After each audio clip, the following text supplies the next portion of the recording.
अभी मेरे पास एक बच्चा था, वो अमेरिका स्टडी के लिए चला गया, शुक्र है वो बिल्कुल, उसको एनक्लोजिंग स्पॉन्डिलाइटिस था, बिल्कुल ठीक हो गया, बिल्कुल ठीक हो गया। रेमेडीज इसमें है कलकेरिया, एंथ्रेक्सिनम, बेसिलियम, ग्रेफाइट।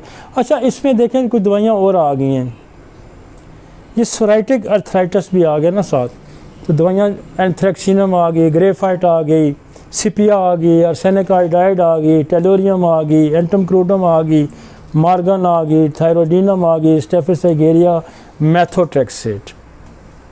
अच्छा, मेथोट्रेक्सेट जो है ना हमने इसलिए यहाँ डाली है, ये पोटेंटाइज हुई है, बेसिकली एलोपैथिक मेडिसिन है। ये वहाँ सोराइसिस के लिए भी यूज़ होती है और इसके लिए भी यूज़ होती है, जोड़ों के दर्द के लिए भी यूज़ होती है। तो यहाँ हम सोराइसिस में इसको, इस शरबत से सोराइसिस में काफ़ी फ़ायदा होता है। जो केस फंसे फुसे होते हैं ना, हम वीकली या 15 दिन बाद इसकी एक आध डोज देते हैं, तो उससे ये है केस जो है ना बेहतर होते जाते हैं।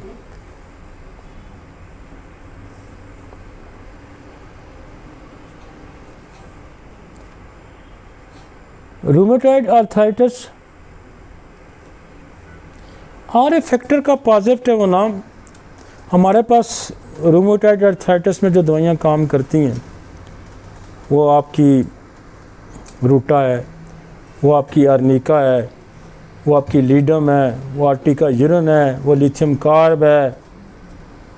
जो इन्फ्लेमेटरी दवाइयाँ सारी जो हमारी हैं, जॉइंट्स की, ब्रायोनिया है, रोस्टॉक्स है, ये सारी कम करती हैं, लेकिन पार्शली करेंगी, बहुत कम करेंगी, जब तक आप उसको मियाज़मेटिक कॉजेटिक फैक्टर पे नहीं जाते।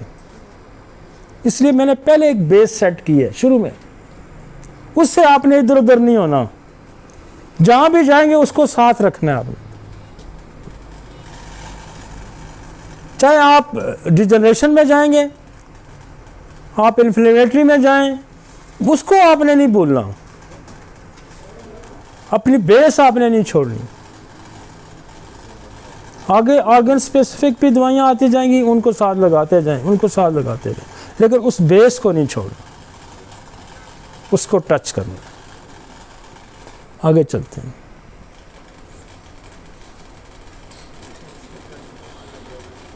आगे चलते हैं। इसी के अंदर इन्फ्लेमेटरी के अंदर एक और टॉपिक आ जाएगा, इन्फेक्शन। इन्फेक्शन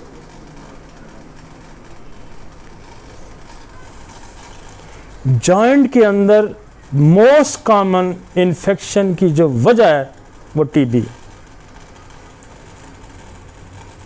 ये मैं भी कह रहा हूँ और मैंने आज से 20 साल पहले भी कहा था, मैं आज भी कह रहा हूँ, लेकिन ये जो ट्यूबरक्लोसिस के एक्सपर्ट हैं वो भी ये कह रहे हैं, और जो रोमेटोलॉजिस्ट हैं वो भी यही कह रहे हैं कि जॉइंट्स के अंदर इन्फ्लेमेशन और जो इन्फेक्शन है उसका सबब बड़ा जो है वो ट्यूबरक्लोसिस है। इसलिए हम जोड़ों के दर्द में ड्रोसा का बहुत ज़्यादा इस्तेमाल करते हैं, हम जोड़ों के दर्द में मेडोरिनम का बहुत ज़्यादा इस्तेमाल करते हैं। और इन्फेक्शन जो है जोड़ों के अंदर, जब इन्फेक्शन आ जाएगा, जोड़ों के अंदर ब्लड की जो सिनोवियल फ्लूइड इसको हम कहते हैं, जो जोड़ों के अंदर होता है, ये जो सिनोवियल फ्लूइड है इसके अंदर इन्फेक्शन पैदा हो जाता है।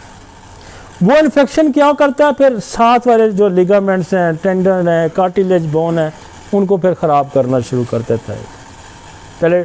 और इसकी पहचान क्या है? Redness, swelling and pain. ये हमारी दवाई की भी अलामत है। कौन सी? Belladonna. Redness, swelling and pen.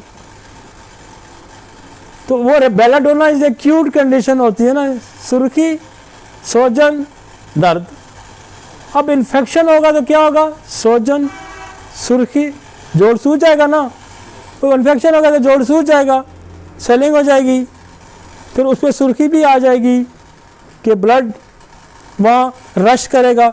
जहाँ बॉडी में कोई मसला होता है ना, ब्लड उधर रश करता है।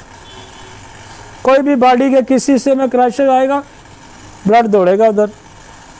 दौड़ेगा तो आगे रोला पड़ा और रोला पड़ जाएगा, स्वेलिंग हो जाएगी, रेडनेस आ जाएगी और फिर साथ पेन स्टार्ट हो जाएगी। तो इन्फेक्शन को फ़ौरन कैसे पहचानना है? सुर्खी, रेडनेस, पेन, स्वेलिंग।